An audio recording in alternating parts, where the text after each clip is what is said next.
ಈಗ ಕಾಂತಾರ ಬಂದಾಗ ಶೆಟ್ರ ಇಲ್ಲಿ ಫ್ರೆಂಡ್ ಕಾಂತಾರ ಬಂದಾಗ ಅಷ್ಟು ದೊಡ್ಡ ನಿರೀಕ್ಷೆ ಆಗುತ್ತೆ ಅಂತ ನಿಮಗೂ ಕೂಡ ಗೊತ್ತಿಲ್ಲ. ಇವತ್ತು ಕಾಂತಾರ ಅಧ್ಯಾಯ 1 ಮಾಡ್ಬೇಕಾದ್ರೆ ಆ ನಿರೀಕ್ಷೆಯನ್ನು ಮೀರಿ ಮತ್ತೆ ಒಂದು ದೊಡ್ಡ ಹಿಟ್ ಕೊಡ್ಬೇಕು ಅನ್ನೋ ಜವಾಬ್ದಾರಿ ನಿಮ್ಮ ಮೇಲಿದೆ. ಅದ್ ನಿಟ್ಟಿನಲ್ಲಿ ಯಾವ ರೀತಿ ಕೆಲಸ ತಯಾರಿ?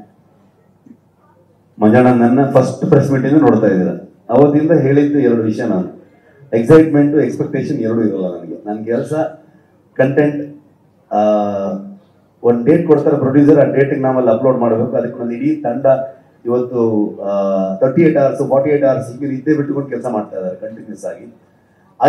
ಅದು ಮುಗಿದ ಮೇಲೆ ನಮ್ದು ಯಾರ್ದು ಅಲ್ವೇ ಇಲ್ಲ ಸಿನಿಮಾ, ಕಂಪ್ಲೀಟ್ಲಿ ಜನರದ್ದು. ಅವ್ರು ಹೇಗೆ ತಗೊಳ್ತಾರೆ ಅನ್ನೋದನ್ನೇ ನಾವು ಕಾಯ್ತಾ ಇರ್ತೀವಿ ಅಷ್ಟೇ. ಅವ್ರಿಗೆ ಏನ್ ಅನ್ಸುತ್ತೆ ಅನ್ನೋದನ್ನೇ ಕಾಯ್ತಾ ಇರ್ತೀವಿ ನಾವು. ಆ ವಿಷಯದಲ್ಲಿ ಒಂದು ಕಾತುರತೆ ಇರುತ್ತೆ ನಮ್ಗೆ, ಯಾವ ತರದಲ್ಲಿ ತಗೊಳ್ತಾರೆ ಈ ಫಿಲ್ಮ್, ಇದ್ರ ಬಗ್ಗೆ ಏನ್ ಕ್ರಿಟಿಕ್ಸ್ ಬರ್ಬೋದು, ಎಷ್ಟು ಇಷ್ಟಪಡ್ಬೋದು, ಯಾವ್ದೆಲ್ಲ ವಿಷಯಗಳು ಇಷ್ಟ ಆಯ್ತು ಅವ್ರಿಗೆ, ಯಾವ ತರದಲ್ಲಿ ನೋಡಿದ್ರ ಆ ಫಿಲ್ಮ್ ಅನ್ನೋ ತರದಿರುತ್ತೆ. ಬಿಟ್ರೆ ಬೇರೆ ಯಾವುದೇ ಆಂಗಲ್ ಅಲ್ಲಿ ನಾನು ಯೋಚನೆ ಮಾಡೋದಕ್ಕೆ ಹೋಗೋದೇ ಇಲ್ಲ. ಸೊ ಮತ್ತೆ ಅದೊಂದು ಬರ್ಡನ್ ಆಗ್ಬಾರ್ದು, ಒಂದು ಜವಾಬ್ದಾರಿ ಆಗ್ಬೇಕಷ್ಟು. ನಾವು ಕೆಲಸ ಮಾಡ್ತಾ ಆಸ್ ಅ ಪ್ರೊಡಕ್ಷನ್ ಹೌಸ್ ಈ ಸಿನಿಮಾನ ಹೇಗೆ ಶೆಪಪ್ ಮಾಡ್ಬೇಕು ಅನ್ನೋದನ್ನ, ಹೇಗೆ ಮೌಂಟ್ ಮಾಡ್ಬೇಕು ಅನ್ನೋದು ಒಂದು ಐಡಿಯಾ ಇರುತ್ತೆ. ಅದ್ರ ಟೀಮ್ ನಮ್ಗೆ ಈ ಸಿನಿಮಾನ ಯಾವ ತರದಲ್ಲಿ ತರಬೇಕು ಅನ್ನೋದನ್ನ ಒಂದು ಐಡಿಯಾದಲ್ಲಿ ಹೋಗ್ತೀವಿ ನಾವು. ರಿಷಬ್ ಸರ್, ಕಿರಣ್ ಇಲ್ಲಿ ವಿಜಯ ಕರ್ನಾಟಕ ಇಂದ ಸರ್, ಕನ್ನಡದಿಂದ ಈ ಸಿನಿಮಾ ಆಗಿದೆ ಅಂತ ನೀವು ಮೆನ್ಷನ್ ಮಾಡಿದ್ರಿ. ಆದ್ರೆ ಟ್ರೇಲರ್ ನಲ್ಲಿ ನಾವು ಅಬ್ಸರ್ವ್ ಮಾಡ್ತೀವಿ ಕರಾವಳಿಯ ಕನ್ನಡನ ಬಳಸಿರೋದಕ್ಕೆ ಏನಾದ್ರು ಹಿನ್ನೆಲೆ ಇದೆಯಾ ಅಂತ. ಕಥೆಯೇ ಕರಾವಳಿದಾಗಿದ್ದಾಗ ಅದು ಕರಾವಳಿ ಕನ್ನಡ ಇಲ್ಲದೆ ಏನಿರುತ್ತೆ, ಅಥವಾ ಅಲ್ಲಿದು ಕರಾವಳಿ ಭಾಗ ಅಥವಾ ತುಳುನಾಡು ಅಂತೆಲ್ಲ ಏನು ನಾವು ತಗೊಳ್ತೀವಿ, ಅದು ತುಳುಗೆ ಸಂಬಂಧಪಟ್ಟಿರುವಂತ ವಿಚಾರಗಳಿದ್ದಾಗ ತುಳುವಲ್ಲೇ ಬರುತ್ತೆ. ಕರಾವಳಿ ಕನ್ನಡದ ಕಥೆ ಆಗಿರೋದ್ರಿಂದ ಅದು ಕರಾವಳಿ ಭಾಷೆಯಲ್ಲಿ ಇರುತ್ತೆ. ಅಂದ್ರೆ ಸಾವಿರಾರು ವರ್ಷಗಳ ಹಿಂದಿನ ಕಥೆ ಆಗಿರೋದ್ರಿಂದ ಕನ್ನಡ ಆಗು ಕೂಡ ಹಾಗೆ ಇತ್ತಾ, ಅಥವಾ ಅದಕ್ಕೆ ರೆಫರೆನ್ಸ್ ಇದೆಯಾ ಅಂತ? ರೆಫರೆನ್ಸ್ ನೀವು ಹುಡುಕಿದ್ರೆ ನಿಮ್ಗೆ ಇವತ್ತು ಯಾವುದೇ ಒಂದು ವಿಚಾರಕ್ಕೆ 10 ಆಂಗಲ್ಗಳಿರುತ್ತೆ, 10 ಡೈರೆಕ್ಷನ್ ಇರುತ್ತೆ. ಸೊ ಯಾವುದೇ ರೀತಿಯಲ್ಲೂ ಕೂಡ ನಾವು ವಾದ ಮಾಡ್ತಾ ಹೋಗ್ಬೋದು. ಅದನ್ನ ನಾವು ಆ ಕಾಲಘಟ್ಟದ ಕಥೆಯನ್ನ ಇವತ್ತಿನ ಜನರೇಷನ್ಗೆ ನಾವು ಹೇಳ್ತಿರೋದ್ರಿಂದ ಇವತ್ತಿನ ಜನರಿಗೆ ಅರ್ಥ ಆಗೋ ರೀತಿಯಲ್ಲೂ ಹೇಳಬೇಕು. ಒಂದು ಥಾಟ್ ಇತ್ತು ನನಗೆ, ಕುಂದಾಪುರ ಕನ್ನಡದಲ್ಲಿ ಹೇಳಿದ್ರೆ ಹೆಂಗೆ ಅಂತ.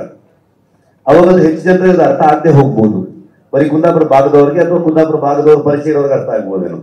ಸೊ ಹಾಗಾಗಿ ಏನ್ ಬೇಕಾದ್ರೂ ಹೇಳ್ಬೋದು. ಆದ್ರೆ ಇವತ್ತಿನ ಜನರೇಷನ್ಗೆ, ಇವತ್ತಿನ ಜನರಿಗೆ, ಇವತ್ತಿನ ಪ್ರೇಕ್ಷಕನಿಗೆ ಅದು ಅರ್ಥ ಮಾಡಿಸ್ಬೇಕು ಅಂತಂದಾಗ ಒಂದು ಸಿನಿಮಾಟಿಕ್ ಲಿಬರ್ಟಿಯನ್ನು ತಗೊಳ್ತೀವಿ ನಾವು, ಇಲ್ಲ ಅಂತಲ್ಲ. ಸೊ ಆ ನಿಟ್ಟಲ್ಲಿ ಹೋಗ್ತೀವಿ. ಮತ್ತೆ ಮಂಗಳೂರು ಕನ್ನಡ ಅಥವಾ ಕರಾವಳಿಯಲ್ಲಿ ಉಪಯೋಗಿಸುವಂತ ಕನ್ನಡ ಹೆಚ್ಚಿನ ಅಂಶವಾಗಿ ಅದು ಒಂದ್ ಸ್ವಲ್ಪ ಬುಕ್ಕಿಶ್ ಆಗಿ ಒಂದು ಗ್ರಂಥ ಕನ್ನಡ ಅನ್ನೋ ತರದಲ್ಲಿ ಹೇಳ್ತೀವಿ ನಾವು. ಅಂದ್ರೆ ಓದ್ಬೇಕಾದ್ರೆ ಹೇಗಿರುತ್ತೆ, ನಾವು ಮಾತಾಡ್ಬೇಕಾದ್ರೂ ಅಷ್ಟು ಸ್ಪಷ್ಟವಾಗಿ ಅದನ್ನ ಬಿಡಿಸಿ ಮಾತಾಡ್ತಾರೆ ಅನ್ನುವಂಥದ್ದು. ಆ ಕಾರಣಕ್ಕೆ ಕನ್ನಡಕ್ಕೆ ಇಷ್ಟು ದೊಡ್ಡ ಹಿಸ್ಟ್ರಿ ಇರಬೇಕಾದ್ರೆ ಆಗಿನ ಕಾಲದಲ್ಲೂ ಕೂಡ ಈ ತರದಲ್ಲಿ ಇರಬಹುದು ಅನ್ನುವಂಥದ್ದು. ಸೊ ಹಳೆಗನ್ನಡಗಳನ್ನ ರೆಫರೆನ್ಸ್ ಪಾಯಿಂಟ್ ಅಲ್ಲಿ ಇಟ್ಕೊಂಡು ಕೂಡ ಹೋಗ್ಬೋದು. ಅಂದ್ರೆ ಈ ಬೇರೆ ಭಾಷೆಗಳಿಗೂ ಡಬ್ ಆಗಿರೋದ್ರಿಂದ ಅಲ್ಲಿಯ ಪರ್ಟಿಕ್ಯುಲರ್ ಯಾವ್ದಾದ್ರು ಭಾಷೆಗಳನ್ನ ಅಥವಾ ಲ್ಯಾಂಗ್ವೇಜ್ ನ ಬಳಸಿರೋ. ಕಳೆದ ಬಾರಿಯೂ ಕೂಡ ಎಲ್ಲಾ ದೈವದ ನುಡಿಗಳಾಗ್ಬೋದು, ತುಳುವಲ್ಲಿ ಬಂದಂತ ಎಲ್ಲಾ ವಿಚಾರಗಳಾಗ್ಬೋದು, ಅಥವಾ ಜನಪದ ಹಾಡುಗಳಾಗ್ಬೋದು, ಎಲ್ಲವೂ ತುಳುವಲ್ಲೇ ಇತ್ತು, ಇವತ್ತಿಗೂ ತುಳುವಲ್ಲೇ ಇರುತ್ತೆ. ಇನ್ನು 50 ಕಾಂತಾರ ಆದ್ರೂ ಅದು ತುಳುವಲ್ಲಿ ಅಥವಾ ಮಂಗಳೂರು ಕನ್ನಡದಲ್ಲಿ ಇದ್ರೆ ಅಥವಾ ಕರಾವಳಿ ಕನ್ನಡದಲ್ಲಿ ಇದ್ರೆ ಹಂಗೆ ಇರುತ್ತೆ. ಉಳಿದ ವಿಚಾರಗಳನ್ನ ಚೇಂಜ್ ಮಾಡ್ತೀವಿ. ಪ್ಯಾನ್ ಇಂಡಿಯಾ ಆದ ತಕ್ಷಣ ಯಾವ ಮೂಲ ಎಲ್ಲಿಯ ಕಥೆಯನ್ನು ಹೇಳ್ತೀವಿ ಅನ್ನೋದು ಚೇಂಜ್ ಆಗೋದೇ ಇಲ್ಲ ಕಾಂತಾರ ವಿಚಾರದಲ್ಲಿ. ಈಗ ಇನ್ನೊಂದು ಬೇರೆ ತರದ ಸ್ಕೇಲ್ ಇರುವಂತ ಫಿಲ್ಮ್ ಅಥವಾ ಪ್ಯಾನ್ ಇಂಡಿಯನ್ ಫಿಲ್ಮ್ ಆದ್ರೆ ಅವಾಗ ಅಲ್ಲಿಗೆ ಅದನ್ನ ಬದಲಾಯಿಸಬಹುದು, ಅಲ್ಲಿನ ನೇಟಿವಿಟಿ ತಕ್ಕ ಹಾಗೆ. ನಾವಿಲ್ಲಿ ಹೇಳ್ಬೇಕಾದ್ರೆ ಇದೇ ನೇಟಿವಿಟಿಯನ್ನ ಹೇಳ್ಬೇಕಾಗತ್ತೆ.